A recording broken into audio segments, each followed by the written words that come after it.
everyone. Welcome to Jesus and Jean podcast. I'm your host, Molly Jean. And this week we are going to be going through Mark 6, 7, and 8. And as we go through these chapters, I want you to pay special close attention to what is going on. I know I've been saying that since the beginning of Mark, but there are so many nuggets that if we go through them too quickly, we will altogether miss. So I want you to make sure that you are paying special close attention, even get a notebook out and write down some keywords or interesting things that you saw and you found. I'm in a jacket today because it's a little chilly. I mean, we're coming up on spring, but today it's a little chilly, and so here I am. Without further ado, let's jump into Mark chapter 6. Starting in verse 1, it says, "He went away from there and came to his hometown, and his disciples followed in the synagogue, and many who heard him were astonished, saying, 'Where did this man get these things? What is the wisdom given to him? How are such mighty things done by his hands? Is not this the carpenter, the son of Mary, the son of Mary and brother of James and Jose and Judas and Simon? And are not his sisters here with us?' King Herod heard of it, for Jesus' name had become known. Some said John the Baptist has been raised from the dead. That is why these miraculous powers are at work in him. But others said he is Elijah, and others said he is a prophet, like one of the prophets of old.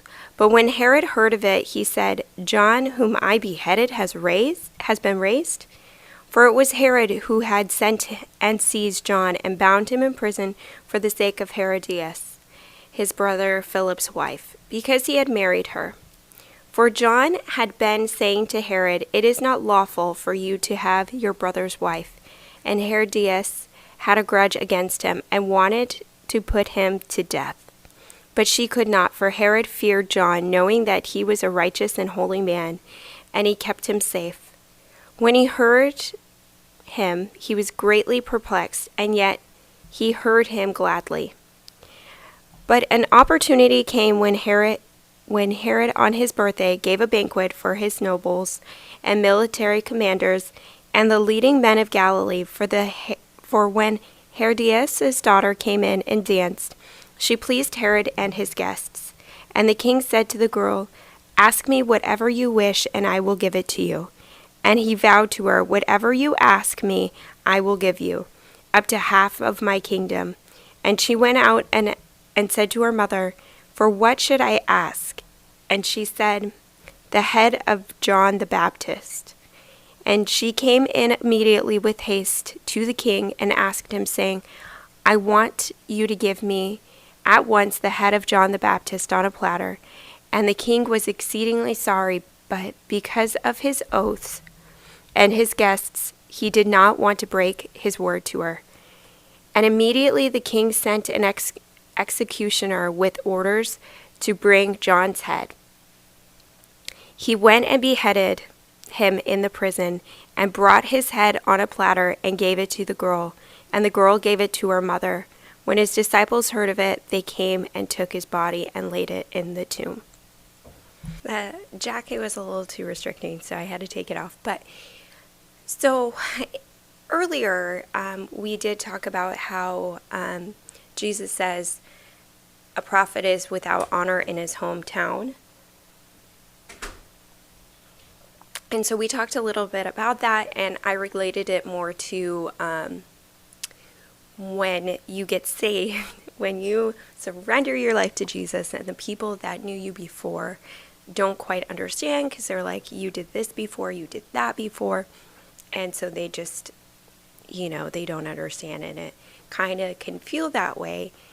But relating it back to the story, I don't imagine that Jesus was any different from when he was a child to when he was an adult, because he's always been the Son of God. So I think it's just their pride that kept them from receiving Jesus as the Lord and the Messiah, rather than them knowing him as a child. Like Moses, who people knew as a little child, they knew him as a prince, and he grew up, he actually killed an Egyptian because the Egyptian was being unfair or hard on this Jewish person, and he fled, and God called him back to lead these people out of Egypt. And so those people trusted Moses. And like he had done wrong.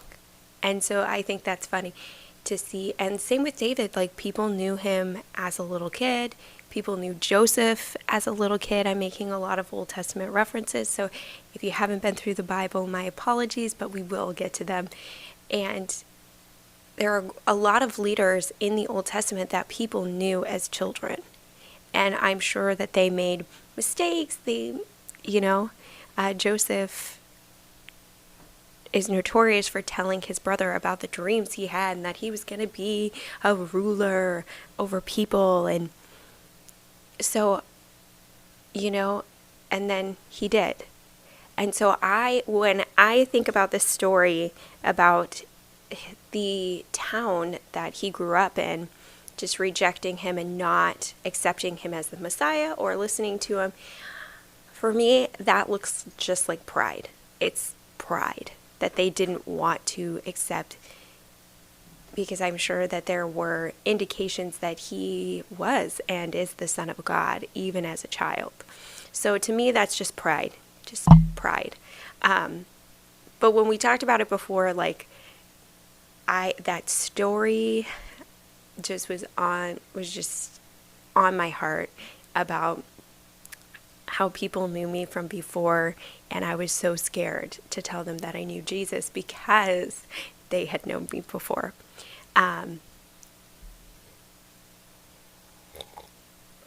So moving along, so Jesus commissions his disciples to go out and preach the good news, and he sends them out 2 by 2, and he says to them, he charges them, do not take bread, do not take money, do not put 2 tunics on. So basically he's sending them out with bare minimum. But I think he does this so that they will know that not only does God provide, but that they can trust that God is who he says he is.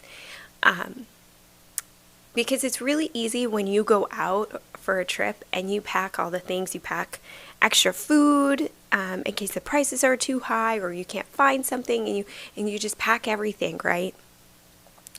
And it makes it so you don't have to trust God at all. And some would say that's good foresight, like that's good planning, that's good, being a good steward of what God has given you. And yes.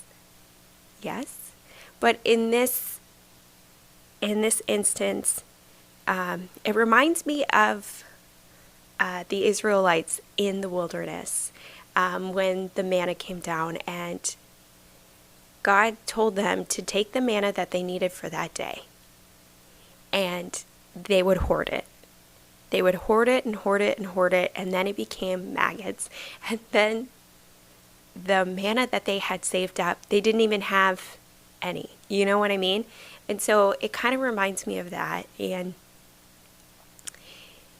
there is so much more gospel to go through and so many more references I want to make, but I know some of you have never gone through the Bible before, and I have already thrown so many Old Testament references to you that you won't understand until we get there, which won't be probably until next year. But there is so much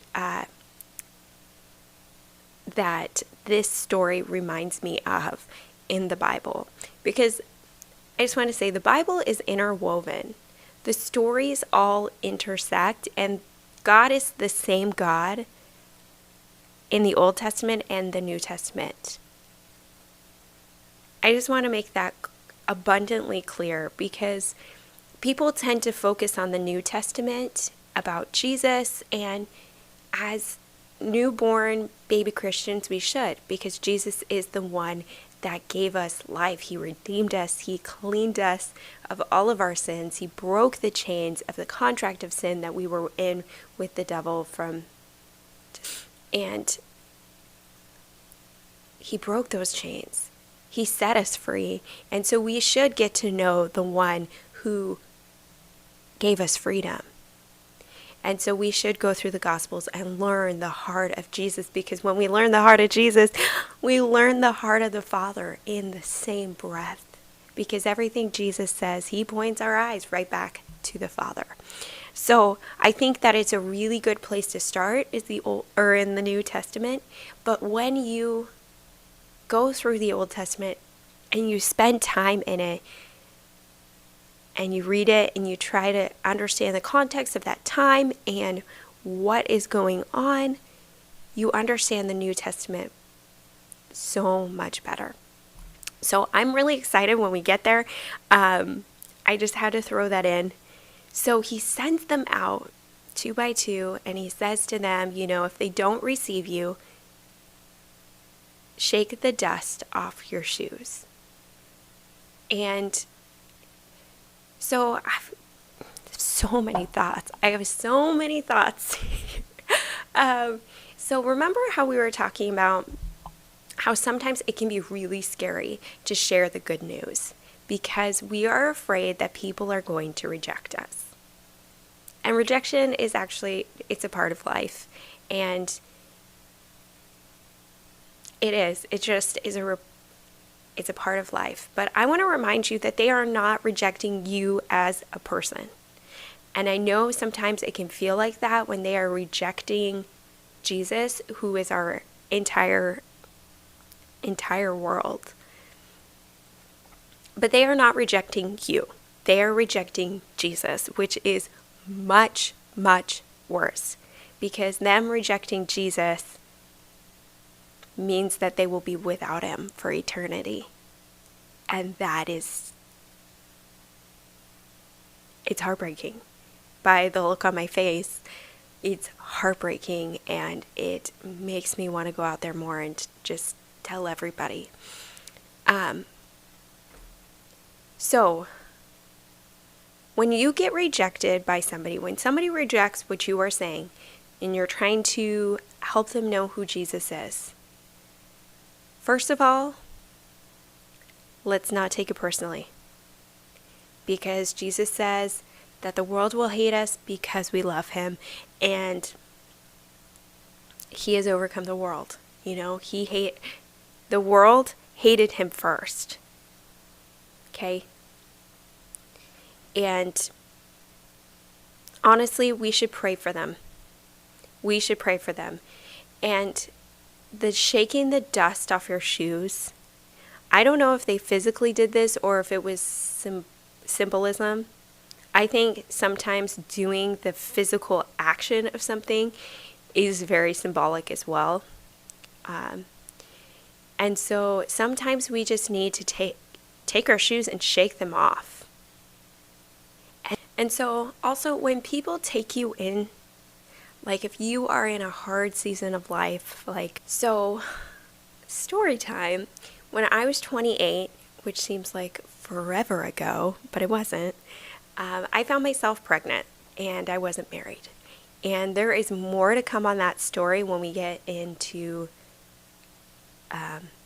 another gospel. But I found myself pregnant and I was scared to tell the people at my church because I was literally going to church every week and people didn't know that I was living this double life, right? Because I was living in a lifestyle of sin, and one of the consequences of that is getting pregnant. And I knew I was going to be all by myself raising this little kid, this little child, this little baby. And I told my pastor, I said, I got to tell you something. And I feel like God's already told you, but God had not told him. And I told him, I said, I'm pregnant. I wanted you to know. And I had fallen on my face before the Lord. And during that time while I was pregnant, I was really trying to get right with God, but I was still in that lifestyle of sin, but I was really, really trying. I was really trying with all I had to move away from that. It took me longer than that, but anyway. And so my pastor and his wife actually surprised me. The pastor asked me to go in front of the church and let them know my news. And I really didn't want to do that because it felt really humiliating and really embarrassing. But when you have sinned, they say, speak it out and you will be forgiven. And I knew I was forgiven. Confess your sins and you will be forgiven. And that was my community. I knew all those people loved me, but I was prideful. And there is a point to this story, just stick with me. And so I went up there in front of my church and I told them, Hi everyone, I'm pregnant. Yay! And I told them I'm pregnant. I just wanted you guys to know. And I was about to walk away, just completely just mortified of what I had just done. And they brought me gifts. They brought me baby clothes. And I remember bawling. Because in that moment where I thought nobody is going to love me anymore, nobody is going to want to be here for me, nobody is going to want to be my friend, nobody is going to stand with me, and I am going to be alone, they took me in. And they didn't take me physically into their house or anything like that, but that gesture showed me how loved I was. And they actually shared the story that they had actually gotten pregnant with their oldest son while they were not married. And so, they weren't promoting having a baby outside of marriage because God says not to do that. But they wanted to show me that God is forgiving and God has mercy and God is love. So when somebody does something for you in that way, they take you in, whether into their physical house and they give you shelter, or, they sit with you in a hard time, when you are back on your feet, whether you leave their house and you have your own house and you're doing well, or you're mentally doing better, or the hard time in your life went away, or whatever. So when you are back on your feet, we need to bless these people for taking such good care of us, because they have shown us God's heart. Even if we didn't see God's heart in that moment, God's heart is mercy and forgiveness and love. And yes, sometimes we get consequences for our actions. Sometimes that happens. I got a consequence for my action.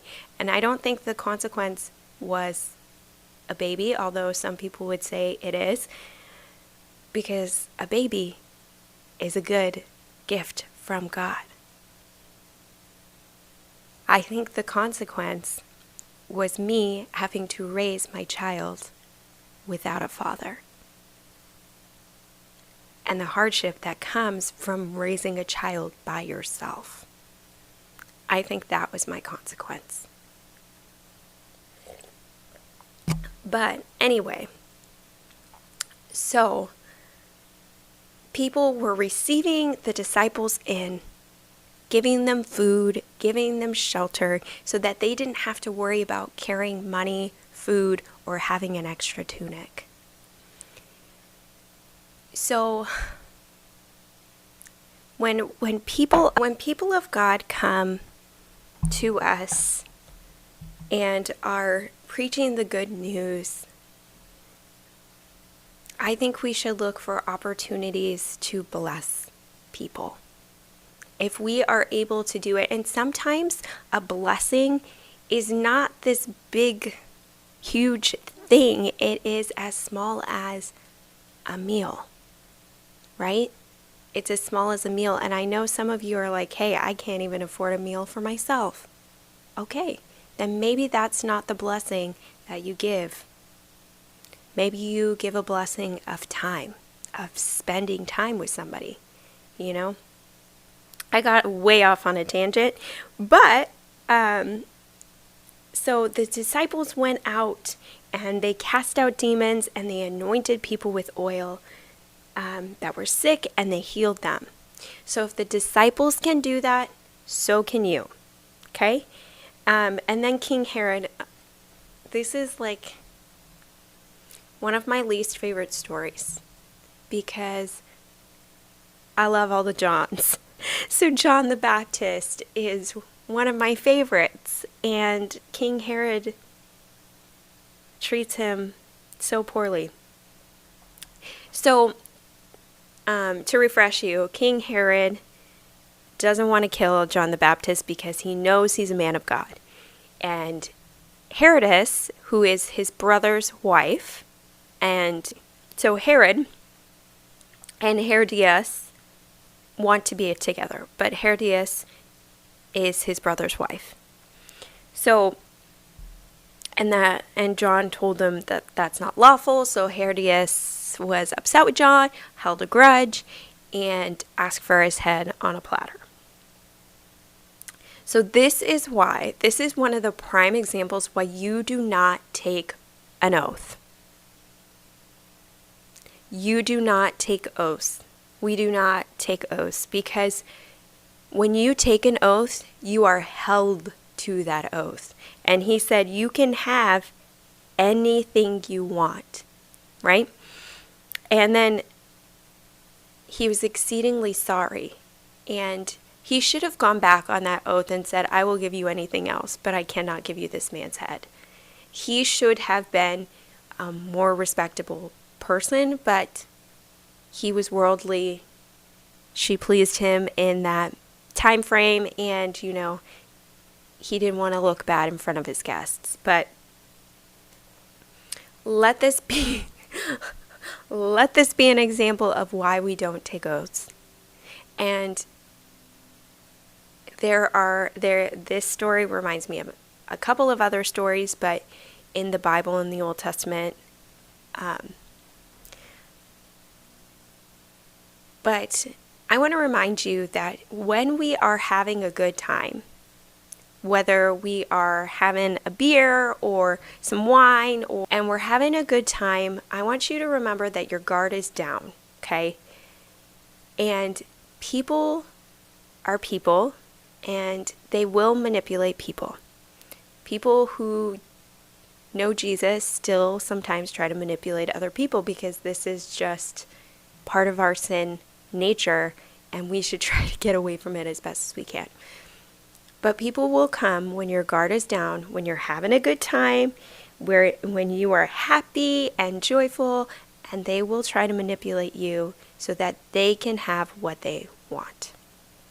It happens a few times in the Bible of kings, just like Herod is a king, people coming and manipulating them, and then they are exceedingly sorrowful for what has happened.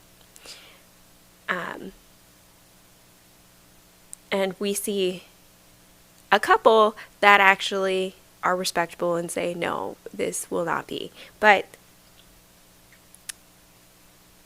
yes, so this story reminds me to always be on the guard. When people are asking for things and they're doing things, look at what their intentions are. Here we are going through the gospel, looking at what Jesus' intentions are and what the Father's intentions are. But we rarely look at what other people's intentions are when they ask us for favors, and we gladly do them because we want people to like us. But we need to be looking at people's intentions prior to doing them favors, because we may end up in a situation like this, not with a literal head on a platter, but we may be caught in a situation of something that makes us exceedingly sorrowful because we did not check what those people's intentions were before we agreed to that favor. Even sometimes in marriage, and I'm not married, so I don't know a lot, but I know a lot of people get married before they actually know the person.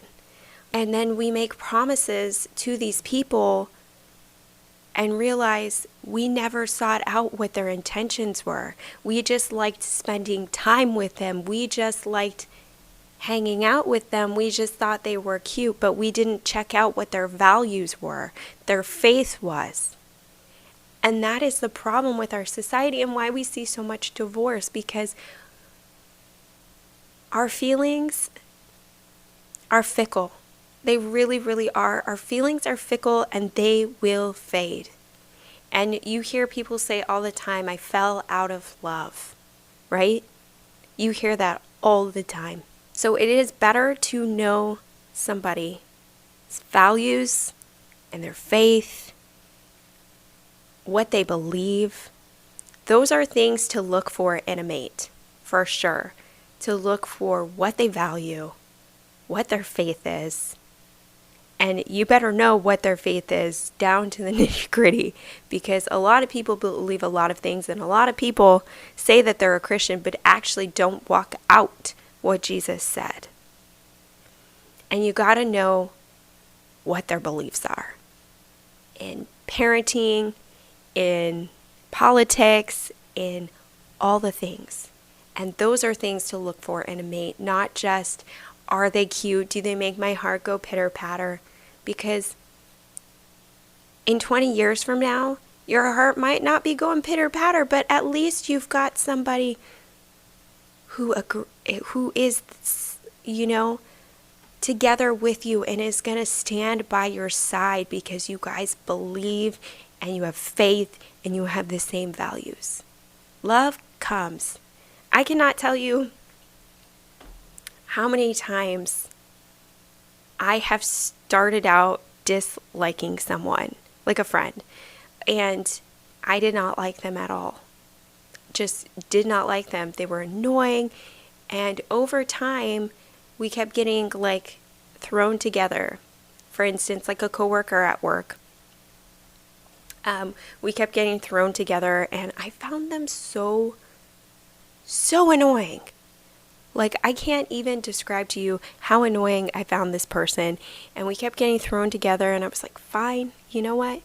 I'm going to be nice. I'm going to be Jesus to them as best as I can. And we ended up bonding, and we ended up becoming really great friends. And there is love and friendship where you would do it, where they are like your family, and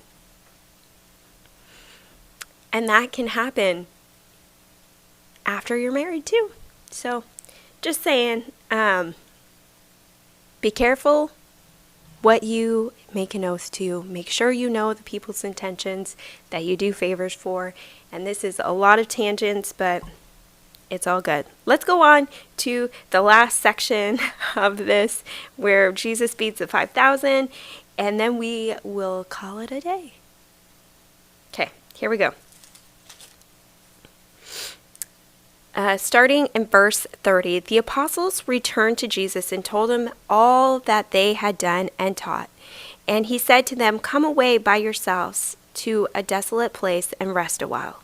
For many were coming and going, and they had no leisure even to eat. And they went away in the boat to a desolate place by themselves. Now many saw them going and recognized them, and they ran there on foot from all the towns and got there ahead of them. When he went ashore, he saw a great crowd, and he had compassion on them, because they were like sheep without a shepherd. And he began to teach them many things, and when it grew late, his disciples came to him and said, "This is a desolate place, and the hour is now late. Send them away to go into the surrounding countryside and villages and buy themselves something to eat. But he answered them, You give them something to eat. And they said to him, Shall we go and buy 200 denarii worth of bread and give it to them to eat? And he said to them, How many loaves do you have? Go and see. And when they had found out, they said, 5 and 2 fish. Then he commanded them all to sit down in groups on the grass, the green grass. So they sat down in groups by hundreds and by 50s, and taking the 5 loaves and 2 fishes, he looked up to heaven and said a blessing and broke the loaves and gave them to the disciples to set before the people. And he divided the 2 fish among them all. And they all ate, and they were satisfied. And they took up 12 baskets full of broken pieces of fish. Full of broken pieces and of fish. And those who ate the loaves were 5,000 men. Immediately he made his disciples get into the boat and go before him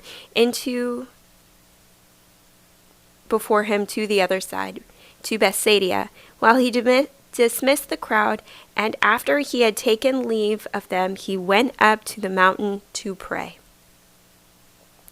And when evening came, the boat was out on the sea, and he was alone on the land. And he saw that they were making headway painfully, for the wind was against them. And about the 4th watch of the night, he came to them, walking on the sea. He meant to pass by them, but when they saw him walking on the sea, they thought it was a ghost, and cried out, for they all saw him and were terrified. But immediately he spoke to them and said, Take heart, it is I, do not be afraid. And he got into the boat with them, and the wind ceased, and they were utterly astounded, for they did not understand the loaves, but their hearts were hardened. When they had crossed over, they came to the land at I'm not sure how you say that, Gennesarete, and moored to the shore. And when they got out of the boat, the people immediately recognized him and ran about the whole region and began to bring the sick people on their beds to wherever they heard he was. And wherever he came, in villages, cities, or countryside, they laid the sick in the marketplace and implored him that they might touch even the fringe of his garment, and as many as touched it were made well. So let's start actually at the end and work our way up. So we hear a lot about sick people in the Gospels, of Jesus healing a lot of sick people. And I don't think that they had more sick or injured people than we have today. I think we have a lot of sick and injured people, otherwise we wouldn't need doctors and hospitals. I think, though, that in that time, to be disabled or to have a sickness or to have a body ailment or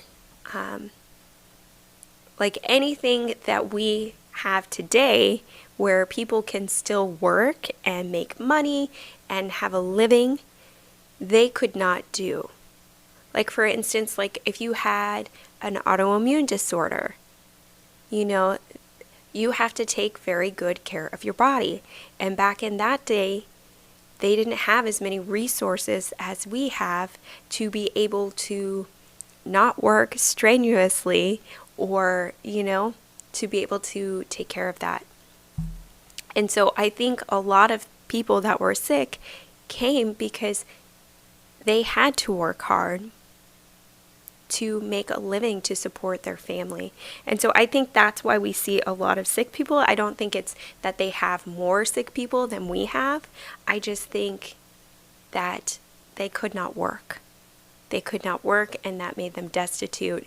And so where a lot of us get sick or have disabilities or what have you, and we are not desperate necessarily to be healed, because we keep going because there are ways for us to continue on in life without being a burden to anybody else. Does that make sense? So I think for them, they were desperate because being sick or being disabled or having any ailment meant destitute. That being destitute meaning you couldn't support your family. So I think that's why we see these troves of people coming to Jesus. Not to say that people with disabilities or that have certain ailments or sickness aren't desperate. Like if Jesus came and said, I can heal you right now, that they wouldn't be desperate for that. I'm just saying that we have a lot more opportunities in our current time period, so that people don't necessarily need to seek out healing because they can continue on in life and still get by and not be pouring in the gutter. Does that make sense? In America, anyway. I'm not talking about other places in the world, because sometimes for some places in the world, it is still like that, where they would still be destitute and in poverty for having a disability or a physical ailment. And other parts of the world, you see a lot more healing than you see here, because we have so many opportunities. Anyway, so going on, Jesus walks on the boat, or walks on the water, and before that, he went up to pray. This is so important because Jesus is our example of how to live, right?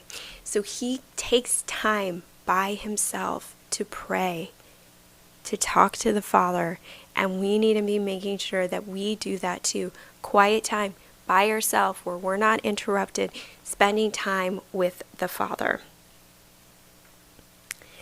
And the fourth watch, it says, was between 3 a.m. and 6 a.m. And so they were probably pretty tired too, and they were terrified. But he says, take heart, it is I, do not be afraid. And he got in the boat, and the wind ceased. And this just amazes me, because we get so worried about so many different things. When things get hard, we're like, how are we going to get across the shore? And Jesus comes and he's like, hey, what's up? And it's just like, now the wind is at our back and it pushes us to the shore.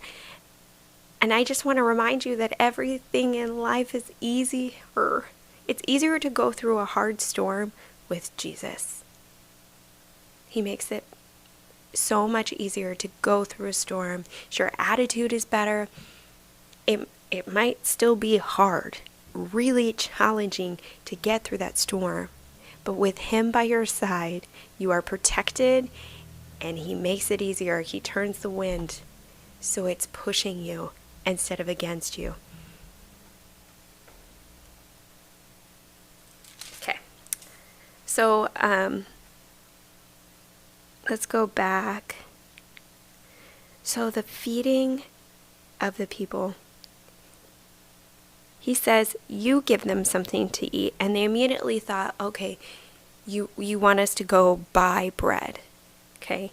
And granted, there are 5,000 people, and they probably didn't know that he could multiply food like he did.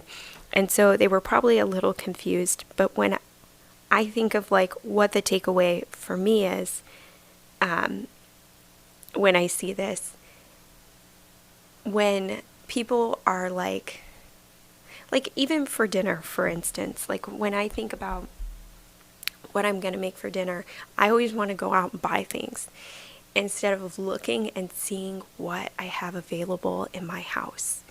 And this story always reminds me of that to look and see what resources I have that might be able to bless the people that are with me, instead of going out and purchasing all of these things that might go to waste. And I just love that Jesus had them look amongst themselves first and said, what do we have? And then he multiplied what they had. And it is truly a miracle. And there was leftovers that didn't go to waste that the disciples took and they were able to eat. But I think this is such a good picture of Jesus can do a lot with a little. So before we go out and look at other ways, to do X, Y, and Z, we should always look at what resources, what tools we have in our own toolbox before we go out and try to seek other things, because most of the time what we have in our toolbox is all that we need. So I just wanted to throw that out there. I love all of Jesus's miracles. It just reminds me of, how much he can do with little. That's all I have for you today. That was Mark chapter 6. This is Jesus and Jean podcast, and I'm your host, Molly Jean, and we will see you back here on Wednesday. Have a good one.